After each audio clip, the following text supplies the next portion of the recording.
Olá, estamos aqui nos estúdios da FOA para mais um Pod Preta, que é o encontro de mulheres negras, em especial nesse mês de julho, que é o Julho das Pretas. Que, para quem não sabe, o Julho das Pretas é uma agenda política e cultural de mobilização nacional criada em 2013 pelo Instituto Odara, na Bahia, para valorizar a identidade da mulher negra e combater o racismo, o machismo, o sexismo e as desigualdades estruturais.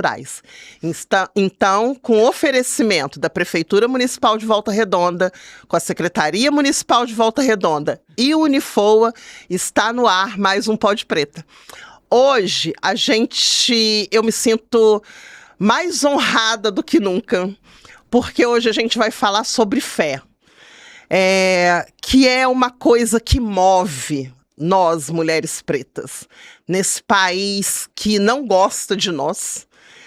E uma das grandes representantes dessa fé, para quem a gente busca, para quem a gente corre, é Mãe Célia Moraes, que eu tenho a honra de receber aqui no Pod Preta. Tudo bem? Tudo bem. Saudações ancestrais. Saúdo toda a sua linhagem. E saudando a sua linhagem, eu saúdo a linhagem de todos que vão nos ouvir. Mãe Célia Moraes, que é co-presidente da Comissão Mojubá e dirigente do Centro Espírita Nossa Senhora da Guia. Antes de eu entrar em algumas questões mais específicas, Mãe Célia, eu queria muito que a senhora pudesse nos falar sobre as suas ancestrais. Eu tenho perguntado isso para as nossas convidadas, porque eu acho que isso nos humaniza, né? Esse sistema racista, uma das primeiras providências que eles nos fizeram para justificar, inclusive o sequestro dos nossos ancestrais, foi a desumanização do nosso povo. E eu acho que a gente está nesse processo que é muito, né, tem muito tempo, na verdade, que nós estamos nesse processo de humanização, mas de também trazer essa humanização da mulher negra. Então eu queria que você falasse um pouquinho sobre as mulheres que trazem a Célia Moraes, que trazem a Mãe Célia Moraes para nós.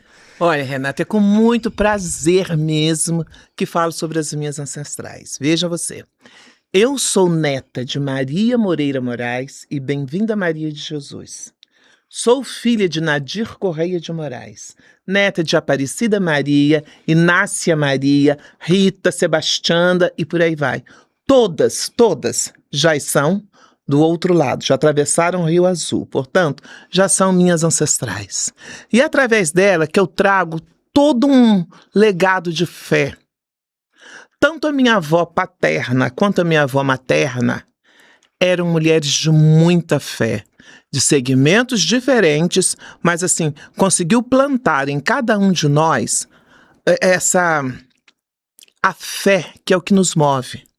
A minha avó paterna plantou essa fé dentro da Umbanda, essa fé ancestral.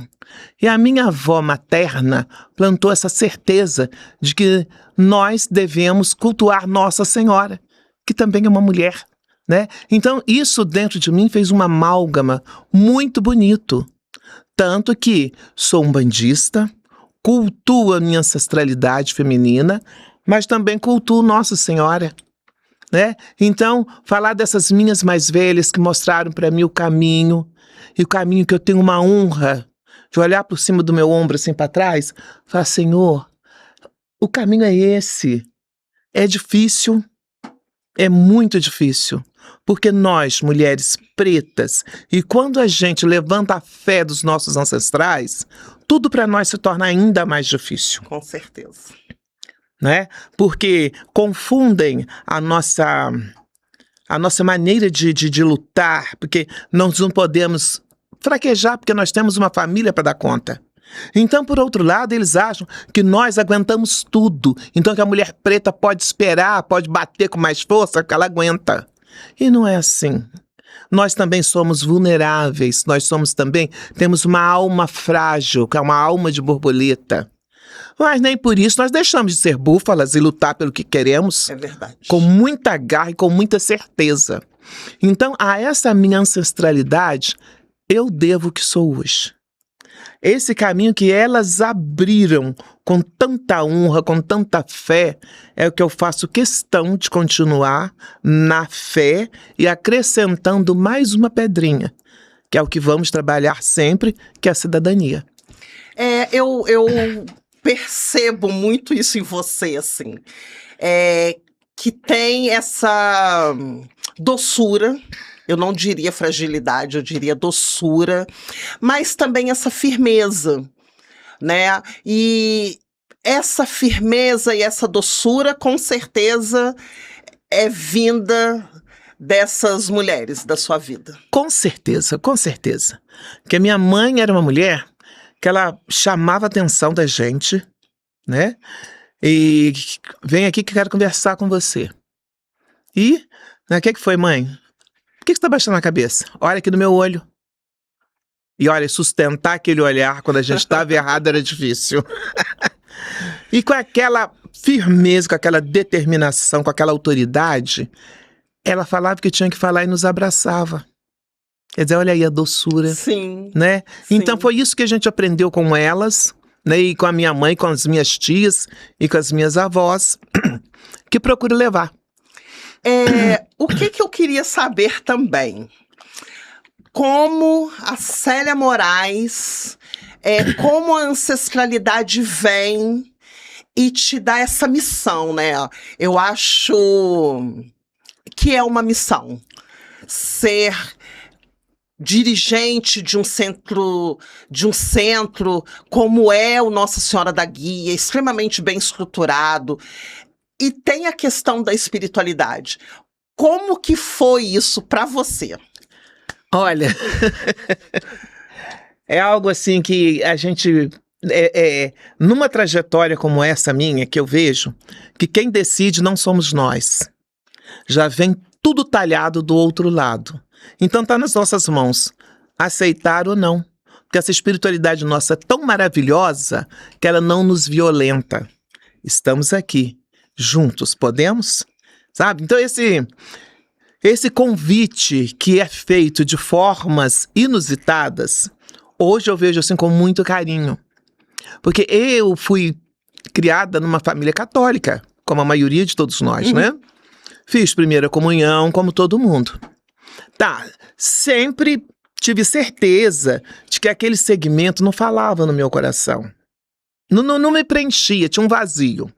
Né? Mas vou brigar porque não conhecia outro.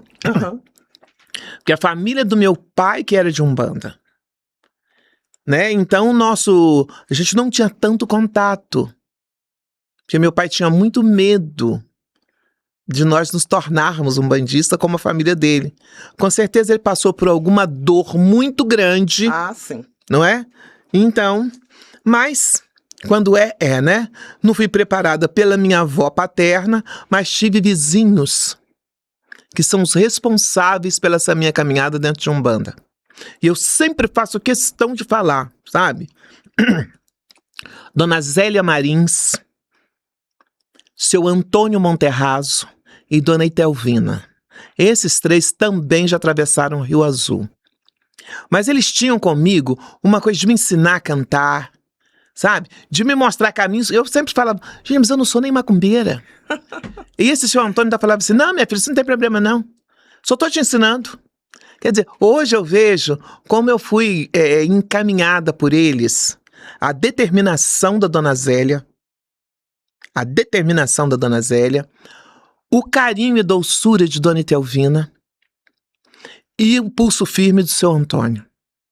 Sabe? Então são esses três pilares que eu tive, assim, que eu pude conviver dentro de Umbanda. Porque quando eu me descobri umbandista, a minha avó paterna já tinha feito a passagem.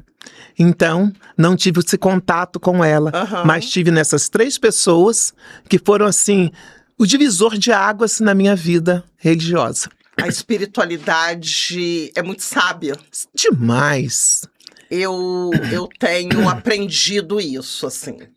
O quanto a espiritualidade é sábia, o quanto a espiritualidade nos entende, né? E no nosso tempo, por isso que hoje, às vezes até meio polêmico isso que eu vou falar, desculpa, enquanto mãe de santo. Mas tem que ser. Sabe, às vezes a gente encontra de algum sacerdote ou outro aquela imposição. E eu vejo assim, gente, a espiritualidade, ela não violenta a gente, até pelo nosso histórico de tanta violência, sabe? Dentro dos tumbeiros, nessa travessia, foi tão violento que essa espiritualidade não nos violenta. Ela nos prepara para o nosso despertar. Nós sentimos, sim, aquele vazio, né? Que é essa falta. Mas eles não nos obriga, tá? Às vezes chega determinados momentos em que a gente é obrigado a sentar, refletir. Será que vale a pena eu continuar, sabe, tropeçando dessa maneira, enquanto eu tenho condição de ter quem me dê as mãos para eu poder contornar os obstáculos? Aí é uma questão de racionalidade, né? É uma questão, assim, de escolher o que é melhor dentro de uma inteligência, né? Sim, então, sim. Essa nossa espiritualidade é maravilhosa. E eu queria muito, porque a gente, né, eu te apresentei como co-presidente da Comissão Mojubá. Perfeito. Eu queria que você explicasse para as pessoas o que é a Comissão Mojubá e a importância dela para Volta Redonda. Olha, essa Comissão Mojubá nasceu de uma decepção da gente, enquanto povo de terreiro, da gente observar e ver que nós não tínhamos entrada em lugar nenhum. Tudo para os terreiros sempre foi muito difícil, ao passo que dos outros segmentos tudo fluía com mais, com mais, vamos dizer assim, com mais liquidez, tudo fluía. E para nós sempre o embate, né? E ver os nossos irmãos de terreiro, né? Nossas casas irmãs, sempre procurando trabalhar para poder não incomodar o outro. Eu vou mudar toda uma estrutura aqui de serviço para não incomodar o outro. Quer dizer, moça, vem cá. Se é uma Constituição, a Carta Magna nos garante, por que a gente tem que estar às escondidas? Temos que lutar para buscar o que é nosso. A gente sabe que desde que a gente nasce, a gente paga imposto. O país que mais tem imposto é o nosso, né? A gente já nasce sabendo dos nossos deveres, mas os nossos direitos, que estão lá, mas ninguém faz questão de colocá-los a público para que a gente se informe. Partindo disso, pensei, olha, nós precisamos fazer alguma coisa. Nós precisamos fazer alguma coisa. Aí chamamos mais algumas pessoas, fizemos reuniões no Memorial Zumbi, reuniões lá na biblioteca, e surgiu a Comissão Mojubá.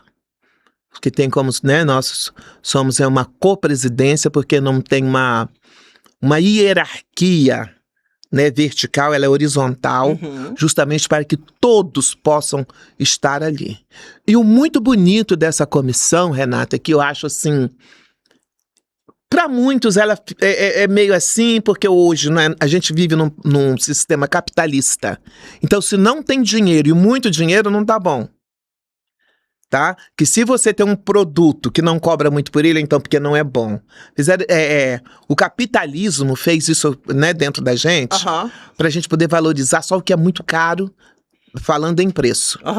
A Comissão Mojubá, nós não tem dinheiro, não tem mensalidade, junta todo mundo ali, né, os terreiros, pra gente fazer o que precisa de ser feito. Tem gastos? Tem, claro que tem. É rateado entre todos. Para que todos possam ter direito e voz. Porque também não adianta a gente cometer os equívocos né? Que a gente vê que outros segmentos que se dizem de comissão fazem. Quer ver, minha filha? Nós temos aqui a Confederação de Cultos Afro, não sei o quê, tá? E tem nós aqui em Volta Redonda. Então vamos dizer assim, nós aqui do sul do estado. Temos lá no Rio o núcleo, o central, que tem psicólogo, advogado, dentista, mas e as nossas lutas? Uma comissão, eu entendo que não tem que ver isso. Quem tem que ver minha saúde é eu brigar no SUS. Então a comissão, ela tem que tratar dos direitos de eu professar minha religiosidade. Uhum. E normalmente eles cobram uma quantia bem referenciada e não prestam o serviço. Porque quando os terreiros são vilipendiados, cadê? Cadê o advogado para estar ali, para chegar numa delegacia? Não é briga de vizinho, não. É racismo religioso, sim. Então a gente briga por isso. Então, olha, às vezes a gente cansa. Eu imagino. Às vezes, olha, a gente cansa, porque infelizmente o invasor, ele fez o dever de casa dele muito bem feito. É verdade. E a gente sente isso até hoje, que é o dividir para eles governarem. Então, enquanto uma casa, né, discorda do método da outra trabalhar, a gente está alimentando o nosso invasor. Com certeza. A gente está alimentando o invasor. E a gente entende que cada um faz de uma maneira. Eu tenho um exemplo que eu digo assim, Renata, você pode fazer um arroz com cenoura e ervilha, o outro faz um arroz mais bem cozidinho, porque ele gosta assim, o outro faz um arroz mais soltinho, porque ele gosta assim, o outro faz um arroz com carne, mas o DNA do arroz não continua sendo arroz? E o objetivo de se fazer o arroz, que é matar a sua fome não também. É isso aí. É isso, com certeza. Então cada um vai botar a sua particularidade ali, mas o que nos une é a nossa ancestralidade. É toda essa força que atravessou o Atlântico para dar direito da gente estar aqui hoje, né? Sim. Então, nós precisamos muito pensar nisso. Mas, por outro lado, minha filha, vem também os jovens místicos. Ainda tem. Ainda tem galera. isso, que durante a pandemia, isso virou uma praga, pior do que as pragas do Egito. Né? Aonde você vê que a raiz do nosso culto foi muito vilipendiada. Muito, mãe Célia. Muito vilipendiada. Muita coisa mesmo. Porque hoje o que a gente mais vê na internet, cuide da sua ancestralidade sem precisar de terreiro, sem precisar disso. Gente, uma vivência você só faz pisando no terreiro. Por quê? A nossa filosofia ela é passada de forma oral. Sim. Ela é vivida, ela é sentida. Por isso a gente não tem Bíblia. É verdade. Né? É verdade. Então, olha, é difícil, sabe? O trabalho das comissões que querem fazer um trabalho bonito de conscientização, porque a gente precisa de pensar nisso e vamos conscientizar, porque tantos séculos de escravização, de opressão, não vai acabar no piscar de olhos. É verdade. Então, é paciência, pedindo muito ao nosso sagrado que continue nos nutrindo para que a gente consiga continuar no nosso trabalho, na nossa estrada.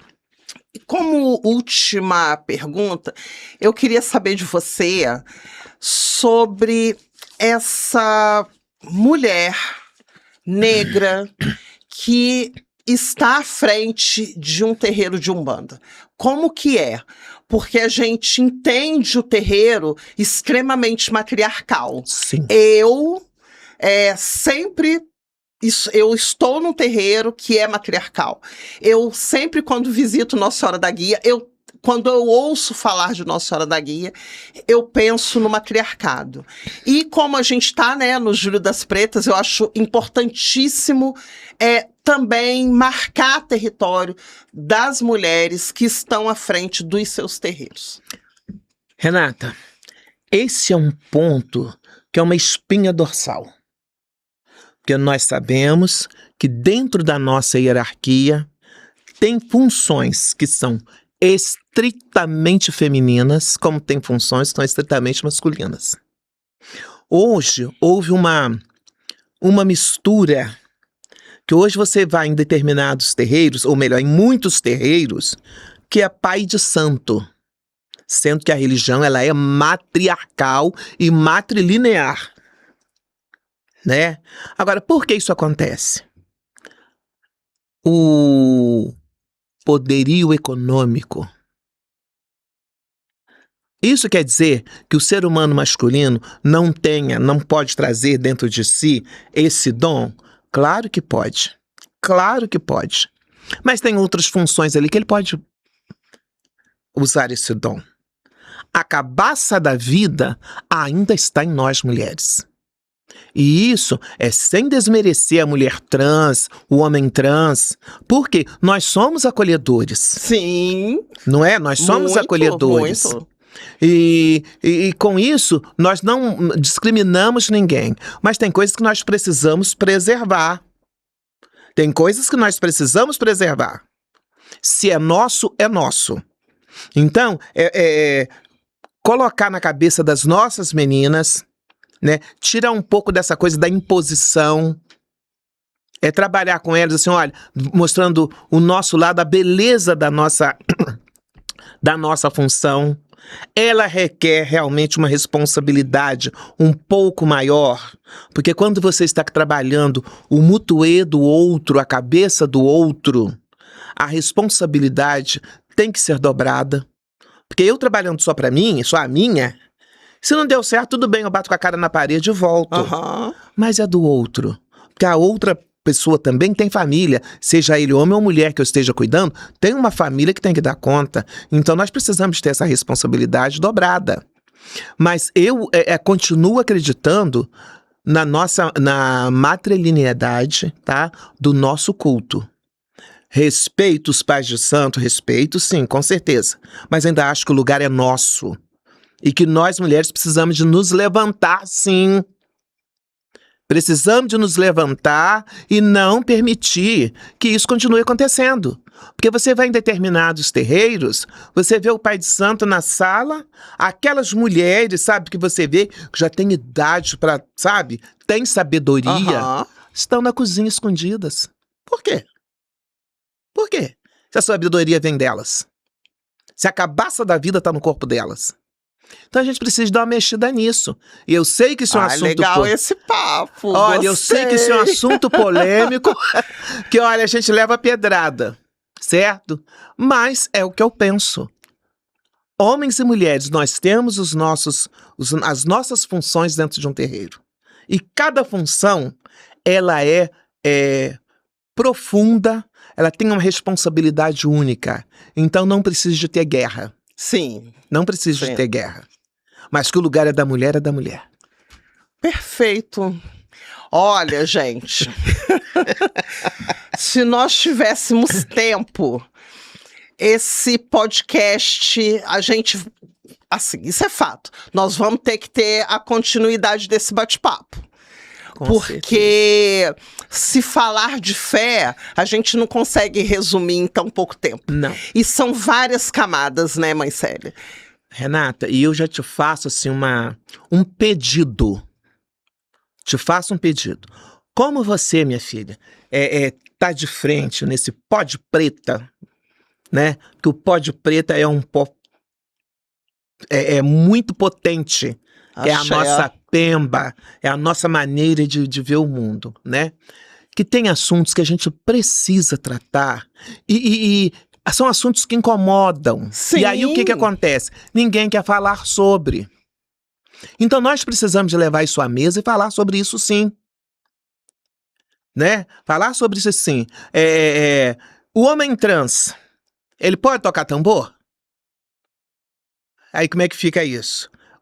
Tá vendo como é que nós precisamos de conversar sobre isso? Porque incomoda, um assunto que incomoda, mas quanto mais incomoda, mais precisa de ser falado. Claro, porque senão a gente continua jogando as coisas para debaixo do tapete. E não é isso a intenção. Por aí. É isso aí. E nós, eu hoje agradeço, Renato, sou uma mulher setentona, graças a Deus, e agradeço muito a Deus de estar aqui no meio de uma galera que está vindo, mas com essa responsabilidade. Não, tipo assim, não, vamos botar o dedo na ferida. Sim, claro. De forma respeitosa, de forma bonita, mas vamos botar o dedo na ferida. Nós precisamos conversar, Renata, sobre a solidão da Mãe de Santo. Sim, nossa. Mãe de Santo é uma mulher muito só. Tá rodeada o tempo todo, mas o nosso universo é a solidão. Não fica mais porque a gente tem um enquice que a gente abraça. Sabe? Tô com vontade de chorar. Olha, é nos peitos de Micaiá que eu vou chorar. Sabe? Eu tô sem saber o que fazer, tá tudo apertado. Minha mãe Dandalunda, venha em meu socorro, me lave com sua água sagrada e me faça prosperar para continuar. Então nós precisamos de falar sobre isso. E nós vamos falar sobre Olha, isso e outras coisas, porque o nome do projeto já diz, Pode Preta. Podemos falar sobre Renata, tudo. conto contigo. Pode contar, mãe Célia. Pedindo a Matamba que continue te abençoando, sabe? Que os ares, o vento, o fogo de Matamba seja sempre por você, para você não deixar morrer essa chama. De jeito nenhum. Conto contigo. Estaremos juntas. Nós, povo de santo, contamos contigo. Estaremos juntas mais vezes. Gente, mais um episódio.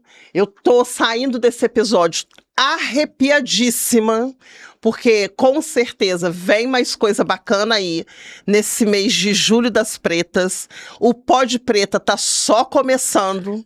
A gente tá só começando nossa caminhada, mas uma caminhada extremamente responsável, sabe, mãe Célia? Com certeza. Que é o que as mulheres pretas sabem fazer. Isso aí. Nós somos mulheres pretas extremamente responsáveis. Graças a Deus. E é o que a gente vai continuar fazendo, a gente está só no começo. Queria te agradecer mais uma vez por ter aceitado o nosso convite. Você é uma pessoa muito especial, principalmente para a galera que trabalha a cultura preta. Né? Você sabe disso, o quanto que a gente precisa do seu axé para a gente poder continuar essa caminhada. Estou muito feliz mesmo, e a gente vai conversar nos bastidores para a gente poder continuar fazendo o nosso trabalho bem feito. E eu queria agradecer também, todo mundo está aí. Curte, compartilha, siga as redes sociais da Secretaria Municipal de Cultura, que é o @Cultura Volta Redonda, porque o Pode Preta é um oferecimento da Prefeitura Municipal de Volta Redonda, da Secretaria Municipal de Secretaria Municipal de Cultura de Volta Redonda e do Unifoa. Em breve a gente vai falar sobre mais coisa bacana, porque toda mulher preta pode. E o Pode Preta tá aí para isso. E contando sempre com a coragem dessa mulher, que ela arromba o tempo para poder se fazer tão atual a cada dia. Renata Ferreira. Engaçaquidila por tudo, por essa oportunidade de estar aqui falando da nossa fé, da nossa ancestralidade. Axé. Obrigada, mãe Célia.